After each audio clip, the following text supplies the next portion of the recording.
রংপুর জেলার দ্বিতীয় বৃহত্তম ভ্রমণ কেন্দ্র চিকলি পার্ক ঘুরে দেখাবো আজ, যা পুরো 100 একর জায়গা জুড়ে অবস্থিত। এই পুরো ভিডিওতে অনেক চমলক্ষ দেখতে পাবেন, তাই আমার চারপাশে উকিঝুঁকি না দিয়ে এই চিকলি পার্ক দেখতে থাকুন। আসসালামু আলাইকুম, সবাই কেমন আছেন? সকালবেলা ঘুম থেকে উঠে রংপুর যাওয়ার উদ্দেশ্যে রওনা দিয়ে দিলাম, কারণ দিনাজপুর থেকে রংপুর অনেক দূর। এদিকে আকাশের দিকে তাকিয়ে দেখলাম এই মুহূর্তে মনে হয় বৃষ্টি শুরু হবে এমন অবস্থা। এটা নতুন কিছু না, আমি যেদিকেই যাই ওইদিকেই বৃষ্টি আপায় এসে হাজির হয়ে যায়। তারপর একদম পার্কের কাছাকাছি চলে আসলাম, আর এটাই সেই রংপুর বিভাগের সিটি চিকলি পার্ক। চিকলি বিলকে কেন্দ্র করে এই পার্কের নাম দেওয়া হয় চিকলি পার্ক, এবং যেহেতু সিটি কর্পোরেশন তৈরি করে তাই এটার পুরো নামকরণ করা হয় সিটি চিকলি পার্ক। পুরো 100 একর জায়গা জুড়ে 2015 সালে এই বিনোদন কেন্দ্রটি স্থাপন করা হয়। এই পার্কের মূল আকর্ষণ হলো কৃত্রিম ঝর্ণা। তো চলুন আর বকবক না করে ভিতরে প্রবেশ করা যায়। এখানকার প্রবেশ মূল্য মাত্র 20 টাকা। মাত্র 20 টাকা শুনে আমি তো অবাক হয়ে গেছিলাম, কিন্তু অবাক হওয়ার কিছু নাই, ডালমেকুস কালাহে। তারপর পার্কে ঢুকে প্রথমে গেটের মধ্যে ঠেলাঠেলি করছিলাম, কিন্তু গেট আর খুলে না। তারপর সাইডের গেট দিয়ে এই পাশে চলে আসলাম। আমি ভেবেছিলাম এই দিক দিয়ে মনে হয় মেইন পার্কে ঢোকা যায়, কিন্তু একটু দূরে যেতে না যেতে গেটম্যান চিল্লিয়ে বলে ওইদিকে না এইদিকে আসে। আমি ভাবলাম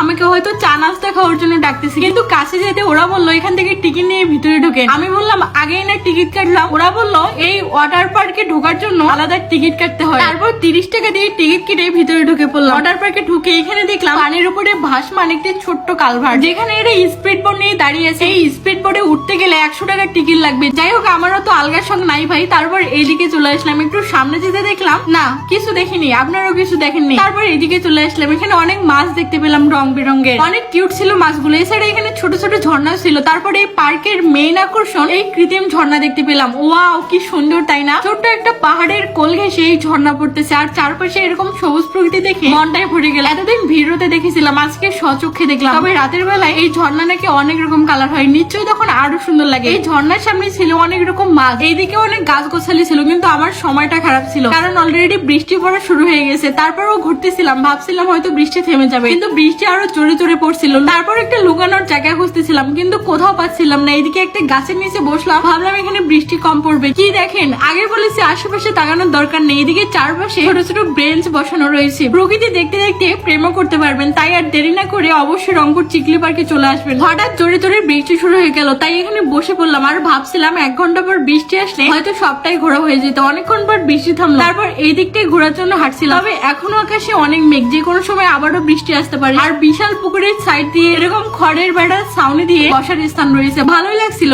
একটু দূরে যেতে দেখলাম একটা বিশাল বড় নাগরদোলা। সামনে থেকে না দেখলে বুঝবেন না, আসলে অনেক বড় ছিল। যাই হোক, ওটাতে ফ্রি উঠালেও আমি উঠতাম না, কারণ আমি একটু বেশি সাহসী। এদিকে খাওয়ার জন্য রেস্টুরেন্ট এবং যে কোনো কনফারেন্সের জন্য একটা জায়গাও ছিল। তারপর পুকুরের এই সাইডে চলে আসলাম। এইদিকে যেহেতু আসা হয়নি, কি আর কইতাম, এইদিকে সবাই প্রেম করতেছে আর আমি ক্যামেরা নিয়ে ডিস্টার্ব করে বেড়াচ্ছি। এখানে একটা ছোট্ট সুইমিং পুলও দেখতে পেলাম, আর এখানে বাচ্চাদের ড্রাইভিং করার অনেক খেলনা জিনিস ছিল। পুকুরের আরেক সাইডে অনেক কিছু ছিল ঘোরার মতো, কিন্তু বারবার যেহেতু বৃষ্টি পড়তেছিল তাই আজকে আর ঘুরতে পারলাম না, বাসার উদ্দেশ্যে যাচ্ছিলাম। কোনো একদিন আবার আসলে পুরোটা ভালো করে দেখাবো। আজকের মতো ভিডিওটা এখানে। গত ভিডিওতে কমেন্ট করেছিল জাহিদ সাতক্ষীরা থেকে, হামিদুল ইসলাম নওগাঁ থেকে, সুভাষ চন্দ্র ইন্ডিয়া থেকে, ফারজানা জান্নাত দেবীগঞ্জ থেকে। আপনারা যারা কমেন্ট করেছেন সবাইকে অসংখ্য ধন্যবাদ। আর আপনি বাংলাদেশের কোন জায়গা থেকে আমার ভিডিওটি দেখলেন কমেন্ট করে জানাবেন, যাতে নেক্সট ভিডিওতে আপনাকে ধন্যবাদ জানাতে পারি। আল্লাহ হাফেজ।